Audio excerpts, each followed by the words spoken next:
what kind of warhead would the missile have? It was a standard warhead for this missile, a half-megaton thermonuclear warhead. Because this missile is the only nuclear missile.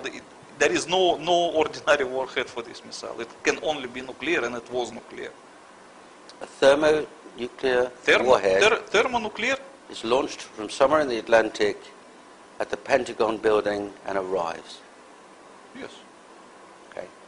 And in your opinion, that's the only explanation? Yes.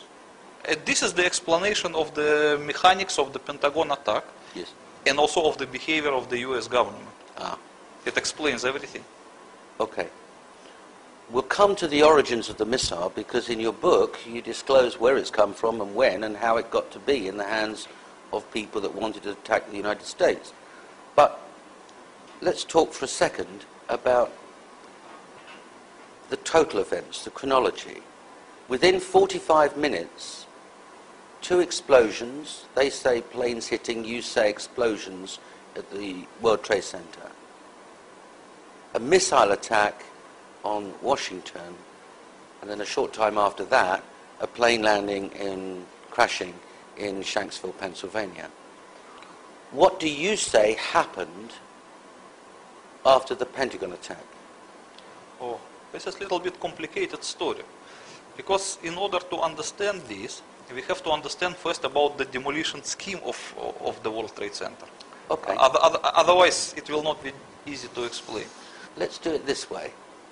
You had intimate knowledge, because of your job in the Russian military, of specific peaceful arrangements for the World Trade Center. Yes. In the Soviet Union, there was a knowledge of inbuilt nuclear demolition idea of the World Trade Center. So, okay, let's call it nuclear demolition scheme, if it is correct, as I call it in my book. I don't know from which year the Soviet nuclear intelligence knew about it, but as myself, I knew it something like first time 1984, I guess. So in 1984, I knew already that the World Trade Center, that the Twin Towers of the World Trade Center has a demolition feature based on the nuclear device. What would be the purpose of that? As far as I understand, the story is like this. The building code of New York in the 60s, and as well as the building code of Chicago, were different from the rest of the building codes of America. And they did not allow the constructor to build any skyscraper unless the constructor can provide in advance some demolition idea, meaning how he is going to demolish that building in the future. So the Department of Building of New York would never issue permission to build the incredibly strong World Trade Center Twin Towers unless the people who propose the construction would propose also the demolition scheme. And because it is absolutely impossible to demolish such a strong and rigid structures as the Twin Towers, especially back in the 60s, it was really a big problem for the constructor. So they don't know how to demolish it. They know how to build it, but they don't know how to demolish it. So at this time, they hired one famous company, Nuclear Demolition Inc.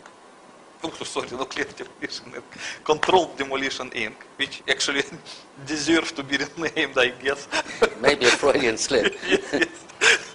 Yes. So they hired the most famous demolition company, the Controlled Demolition Inc., based in America, to figure out some demolition scheme for the would-be World Trade Center still back in the 60s. And because at this time, the nuclear bombs, they become evil now. But in the 60s, they were still okay. It means it was acceptable to use them for civil purposes as well. And Controlled Demolition Inc. proposed the idea that if they planted an underground nuclear device under each of the tower and detonated it, it will cause the collapse of the building without actually damaging the surroundings. And this scheme was accepted by the Department of Building, so the permission to build the World Trade Center was issued. So they built the World Trade Center with this kind of thing. It was a built-in feature from the beginning. How would the Russian intelligence know about it? First of all, there was an agreement which is called Peaceful Nuclear Explosions Treaty between the Soviet Union and the United States of America. And in this agreement, they have a limitation and mutual obligations in regard to so-called peaceful nuclear explosions. So according to this agreement, each side have to inform another side of any peaceful nuclear explosions. So I guess that the Soviet nuclear intelligence was informed based on the treaty. And in any case, it was not a secret. I remember that it was published in some newspapers even. I remember there was a discussion in some American newspapers in regarding to the nuclear demolition scheme of World Trade Center I think in the beginning of 80s. They just forgot it now, but before it was publicly available. And the Sears Tower in Chicago? Yes, the Sears Tower in Chicago has the same kind of feature. Also designed by the Controlled Demolition Inc. Okay.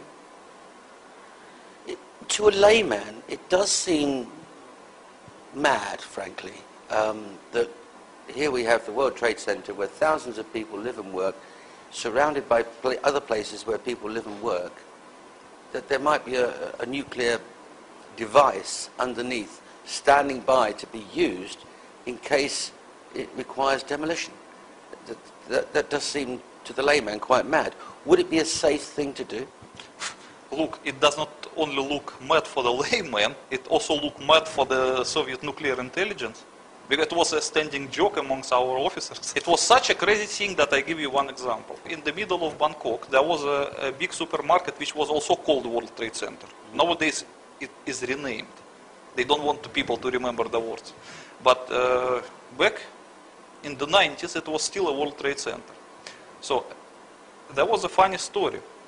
I visited Bangkok in 1992, while still in the military, with one of my colleagues from the same service. And when we were passing in the taxi by the World Trade Center in Bangkok, the taxi driver pointed to us that this is the World Trade Center, and both of us began to laugh. So I asked my colleague why you are laughing, and he said, I'm just figuring out how many kiloton of the nuclear explosion would I need to demolish the one. I mean, it was really like crazy.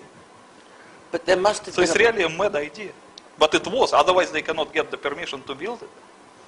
But there must have been a reason for peaceful nuclear demolition treaty to be agreed between the Russians and the Americans. The Russians must have had similar arrangements for peaceful use of nuclear technology. All, this is what you call a nuclear demolition, peaceful nuclear demolition treaty. It's a peaceful nuclear explosions treaty. It has nothing to do with the demolition. So peaceful nuclear explosions in the Soviet Union, they were never used for demolishing of anything. They were primarily used for making lakes, artificial lakes, canals, tunnels, and gas holders. Because it's a perfect thing to make a gas holder, for example. When you detonate a nuclear explosion deep underground, it will create a cavity with the hermetic walls, which is represented by volcanic glass. And it is a perfect thing to keep gas under pressure. Yes. So like, for example, in the Soviet Union, the most of the peaceful usage of the nuclear explosion was to create a gas holders. But Americans, they decided to use it for demolition. And not tell the public? Of course not. But even though they did not tell it public, it was publicly available, because I remember there was a scandal in the beginning of 80s. Because some guy who worked at the World Trade Center, he accidentally discovered a blueprint of the nuclear demolition scheme in the library, and he complained to some newspaper. It was a really scandal. I remember it.